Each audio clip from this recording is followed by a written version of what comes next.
اگر آپ موٹر وے پر M2 اسلام آباد کی طرف سے لاہور آئے ہیں تو ٹول پلازے پر 1 درجن سے زائد بوتھ ہیں۔ ہر بوتھ میں ایک محتاط اندازے کے مطابق 1 منٹ میں 6 گاڑیاں گزرتی ہیں اور یہی ایک بوتھ 1 گھنٹے میں 360 گاڑیوں کی گزرگاہ ہے۔ اسی طرح 12 عدد بوتھ سے 4320 گاڑیاں 1 گھنٹے میں گزرتی ہیں اور 24 گھنٹوں میں تقریباً 1,03,680 گاڑیاں گزرتی ہیں۔ اسلام آباد سے لاہور تک ایک کار کا ٹیکس 1,000 روپیہ ہے اور اسی طرح بڑی گاڑیوں کا 4-5 ہزار تک ٹیکس چلا جاتا ہے۔ ہم اگر ایوریج ایک گاڑی کا ٹیکس صرف 1,000 روپیہ بھی لگائیں تو اس حساب سے 24 گھنٹوں کے اندر یہ پلازا کم از کم 10.5 کروڑ روپے جنریٹ کرتا ہے۔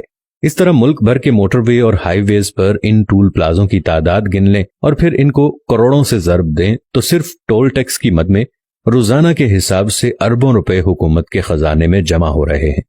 آپ جس گاڑی میں سفر کر رہے ہیں اس میں پیٹرول کی مد میں کم از کم 1 لیٹر پر 50 روپے ٹیکس کاٹا جا رہا ہے۔ آپ حساب کریں کہ روزانہ لاکھوں گیلن کے حساب سے جو پیٹرول ڈیزل کنزیوم ہو رہا ہے اس کا ٹیکس بھی روزانہ اربوں روپے کے حساب سے حکومت کے خزانے میں جا رہا ہے۔ آپ جس گاڑی میں سفر کر رہے ہیں اس کو جب خریدا جاتا ہے تو جتنی گاڑی کی قیمت ہوتی ہے اتنا ہی اس پر سیلز ٹیکس اور کسٹم ڈیوٹی بھرنی پڑتی ہے۔ آپ جس گاڑی کو اپنے پاس رکھتے ہیں اس کی سالانہ ایکسائز ڈیوٹی بھی اربوں روپے میں جمع ہوتی ہے۔ آپ کی بجلی کا بل بھی اگر 10,000 روپے ہے تو اصل بجلی کی قیمت 3,000 نکال کر بقایا 7,000 روپے ٹیکس ہے جو ماہانہ ہر کنزیومر سے کاٹا جاتا ہے اور اربوں روپیہ خزانے میں جمع ہوتا ہے۔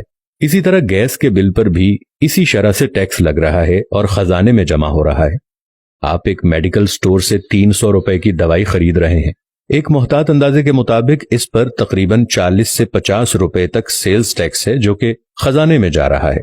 آپ ہوٹل میں کھانا کھا رہے ہیں اور آپ کا 5,000 بل آ گیا تو اس پر تقریباً 500 کے قریب آپ سے ٹیکس کاٹا جائے گا۔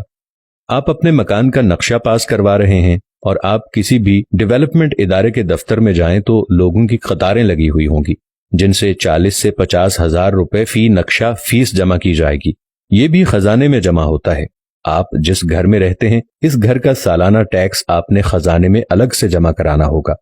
آپ گھر کے لیے گروسری کی خریداری کر رہے ہیں، اس پہ بھی آپ نے ٹیکس دینا ہوگا۔ اگر آپ پڑھ رہے ہیں اور اپنے لیے کتابیں اور پینسلیں خرید رہے ہیں اس پر بھی آپ ٹیکس دے رہے ہیں۔ آپ کسی سیاحتی ٹور پر جا رہے ہیں تو کئی جگہوں پر ناکے لگے ہوئے ہوتے ہیں اور TMA کے نام سے آپ پر ٹیکس لیا جا رہا ہوتا ہے۔